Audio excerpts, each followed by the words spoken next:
Good morning बच्चों। आज हम करेंगे 7th क्लास का महाभारत का लेसन 9 द्रोणाचार्य। तो आचार्य द्रोण महर्षि भारद्वाज के पुत्र थे। इसके पुत्र थे महर्षि भारद्वाज के। पांचाल नरेश के पुत्र द्रुपद भी द्रोण के साथ ही भारद्वाज आश्रम में शिक्षा पा रहा था। दोनों में गहरी मित्रता थी।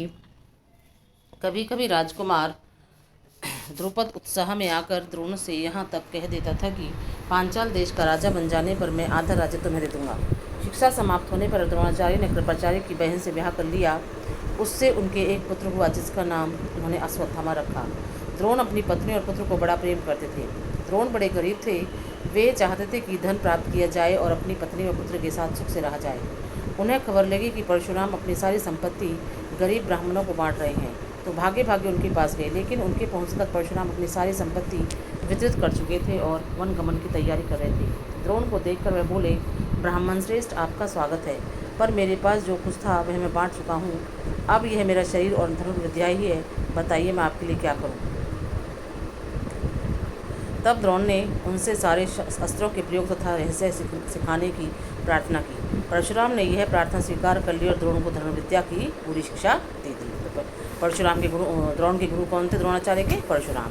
कुछ समय बाद राजकुमार द्रुपद के पिता का देहावसान हो गया और द्रुपद राजगद्दी पर बैठा। द्रोणाचार्य को जब द्रुपद के पांचाल देश की राजगद्दी पर बैठने की खबर लगी तो यह सुनकर वे बड़े प्रसन्न हुए और राजा द्रुपद से मिलने पांचाल देश को चल पड़े।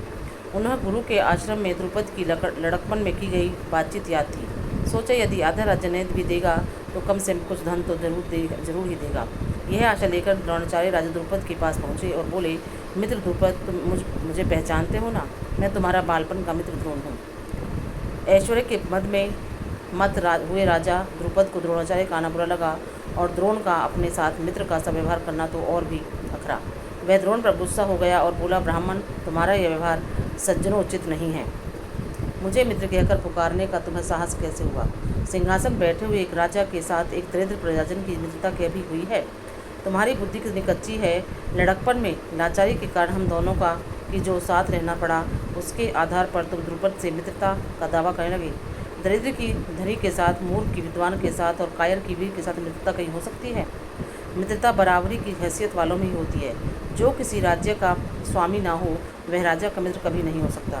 द्रुपद की इन कठोर गर्वोक्तियों को सुनकर द्रोणाचार्य बड़े लज्जित हुए और उन्हें क्रोध भी बहुत आया। उन्होंने निश्चय किया कि मैं इस अभिमानी राजा को सबक सिखाऊंगा और बचपन में जो मित्रता की बात हुई थी उसे पूरा करके चैन लूँगा।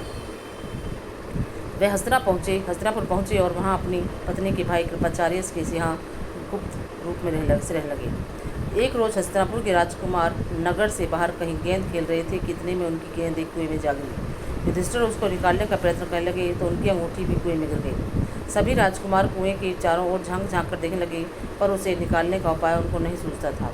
एक कृष्ण वर्ण का ब्राह्मण मुस्कुराता हुआ यह सब चुपचाप देख रहा था। राजकुमार को उसका पता नहीं था। राजकुमारों को अचरज में डालता हुआ बोला, राजकुमारों, बोलो, मैं गेंद निकाल दूं तो मुझे तुम क्या दोगे? ब्राह्मण श्रेष्ठ, आप गेंद निकाल देंगे तो कृपाचार्य के घर आपकी बढ़िया दावत होगी। युधिष्ठिर हंसते हुए कहा। तब द्रोणाचार्य ने पास में पड़ी हुई सीख उठा ली और उसे पानी में फेंका। सीख गेंद को ऐसे जाकर लगी जैसे तीर और फिर वह इस तरह लगातार कई सीखें कुएं में डालते गए। सीखें एक दूसरे के सिरे से चिपकती गईं। जब आखिरी सीख का सिरा कुएं के बाहर तक पहुंचाया तो द्रोणाचार्य ने उसे पकड़ खींच लिया और गेंद निकल आई। सब राजकुमार आश्चर्य से यह करतब देखते रह गए। उन्होंने ब्राह्मण से विनती की कि युधिष्ठिर की अंगूठी भी निकाल दीजिए।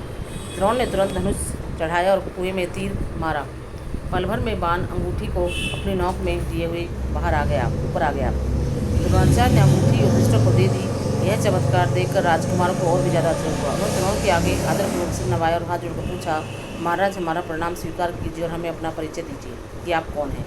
हम आपकी क्या सेवा कर सकते हैं, हमें आज्ञा दीजिए। द्रोण ने कहा, राजकुमारों, यह सारी घटना सुनाकर पितामह भीष्म से ही मेरा परिचय प्राप्त कर लेना।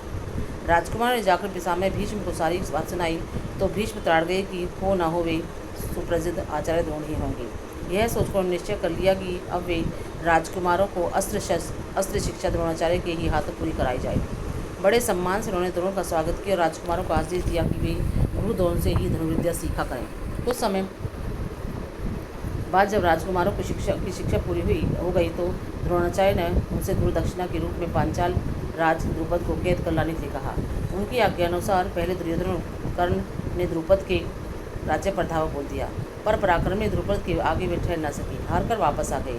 तब द्रोण ने अर्जुन को भेजा। अर्जुन ने पांचाल राज की सेना को तहस नहस कर दिया और राजा द्रुपद को उनके मंत्री सहित कैद करके आचार्य के सामने ला खड़ा किया। द्रोणाचार्य ने मुस्कुराते द्रुपद से कहा, हे वीर, डरो नहीं, किसी प्रकार की विपत्ति की आशंका न करो। लड़कपन में तुम्हारी हमारी मित्रता थी, साथ साथ खेले कूदे, उठे बैठे। बाद में जब तुम राजा बन गए तो ऐश्वर्य के मद में आकर तुम मुझे भूल गए और मेरा अपमान किया। तुमने कहा था कि राजा ही राजा के साथ मित्रता कर सकता है, इसी कारण मुझे युद्ध करके तुम्हारा राज्य छीनना पड़ा। परंतु मैं तो तुम्हारे साथ मित्रता ही करना चाहता हूँ, इसलिए आधा राज्य तुम्हें वापस लौटा देता हूँ, क्योंकि मेरा मित्र बनने के लिए भी तो तुम्हें राज्य चाहिए ना। मित्रता बराबर की हैसियत वालों में ही हो सकती है। द्रोणाचार्य ने इसे अपने अपमान का काफ़ी बदला समझा और उन्होंने द्रुपद को बड़े सम्मान के साथ विदा किया। इस प्रकार राजा द्रुपद का गर्व चूर हो गया, लेकिन बदले से घृणा दूर नहीं होती। किसी के अभिमान को ठेस लगाने पर जो पीड़ा होती है उसे सहन करना बड़ा कठिन होता है। द्रोण से बदला लेने की भावना द्रुपद के जीवन का लक्ष्य बन गई। उसने कई कठोर व्रत और तप कर कामना से किए कि उसे एक ऐसा पुत्र हो जो द्रोण को मार सके, साथ ही एक ऐसी कन्या जो अर्जुन को ब्याही जा सके। आखिर उसकी कामना पूरी हुई। उसके धृष्टद्युम्न नामक एक पुत्र हुआ और द्रौपदी नाम की एक कन्या। आगे चलकर कुरुक्षेत्र की रणभूमि में अजय द्रोणाचार्य इसी धृष्टद्युम्न के हाथों मारे गए थे। तो ये लेसन हमारे यहाँ पूरा हो गया था। आपको क्वेश्चन आंसर आपको कॉपी पर लिखने हैं और याद करना।